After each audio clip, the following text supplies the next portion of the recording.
We stand at the forefront of one of the most exciting and promising of all of the ages of human history. The globalization of markets, the exploding advances of technology have created an unprecedented opportunity for growth and prosperity, for individuals, for families, for organizations, for all society, if we approach them wisely. I frequently ask large audiences, how many agree that the vast majority of the workforce in your organization possess far more talent, capability, creativity, and intelligence than their present jobs require or even allow them to use? The overwhelming majority of people raise their hands, and this is with groups all over the world. About the same percentage acknowledge that they are under immense pressure to produce more for less. I mean, just think about it. On the one hand, people face a new and increasing expectation to produce more for less, yet feel that they are not even allowed to contribute their highest talents and intelligence. This is a staggering and fundamental leadership problem. To understand why, we need to understand the four economic ages of civilization. Imagine for a moment that you step back in time and you are a hunter and gatherer of food. Each day you go out and gather food for your family. That's all you've ever known. Then someone comes along and tries to persuade you to become what he calls a farmer. You see him scratch the earth, throw little seeds into the ground. You see him watering the soil, removing weeds, and you see nothing.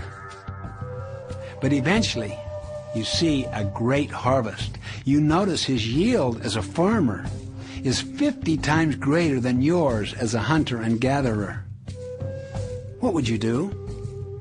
Little by little, you would go through the intense learning process of becoming a farmer. You would need to learn new skills and use new tools. Ultimately, you would raise your children and grandchildren as farmers. And that's exactly what happened in our early history. In time, we experienced more than a 90% downsizing of hunters and gatherers. Then along comes the industrial age. People build factories and learn how to take raw materials through an assembly line with high levels of efficiency. They had to develop a whole new set of skills. The factory of the industrial age produced 50 times more than the family farm. And over time, over 90% of the farmers were downsized. Now we're moving into the information knowledge worker age. Do you believe that this age will outproduce the industrial age 50 times? I do. We're just barely beginning to see it. It will outproduce it 50 times, not twice, not 3 or 10 times, but 50 or more. You see, the primary drivers of economic prosperity in the industrial age were machines and capital. In other words, things. People were necessary but replaceable. The problem is, although we are living in the knowledge worker age, so many of our modern management practices come from the industrial age. It's reflected in many of our current recruiting, hiring, and firing practices, our performance appraisal systems, our compensation and reward systems, even in the way we communicate with people.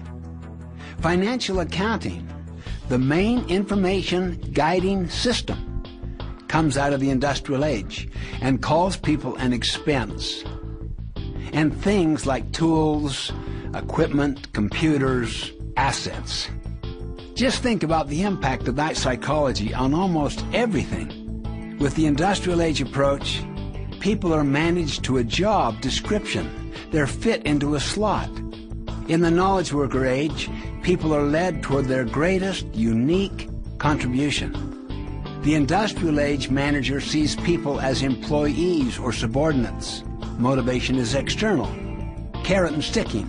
You know, if you produce, you get the carrot. If you don't produce, you get the stick.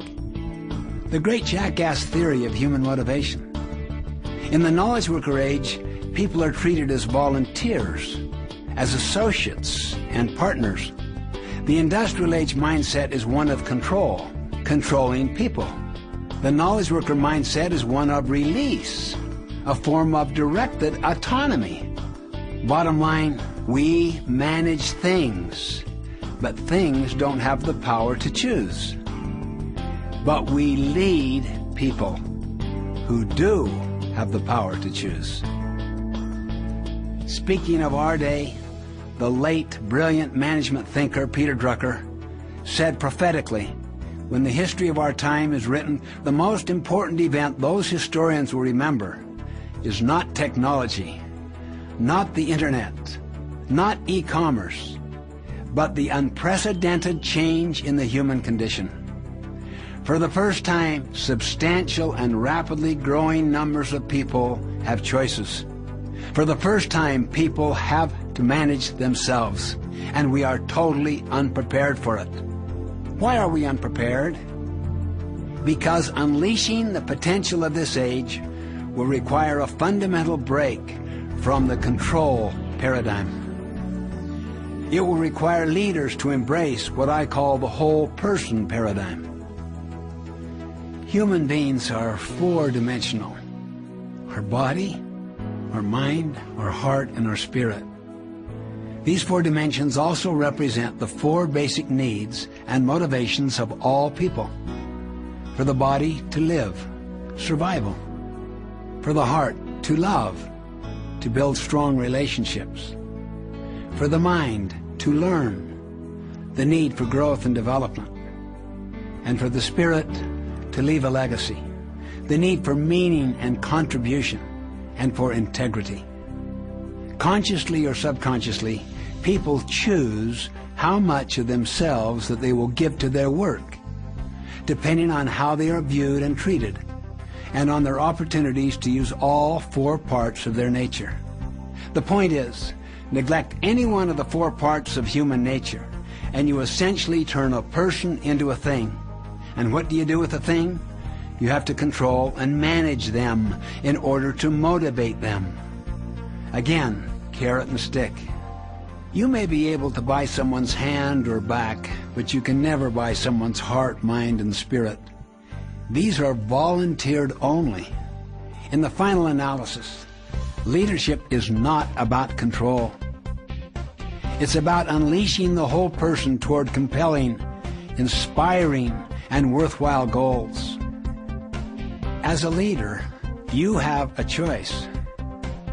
You can choose to perpetuate the practices of the industrial age, or to adopt the mindset, skill set, and tool set required to lead successfully in the knowledge worker age.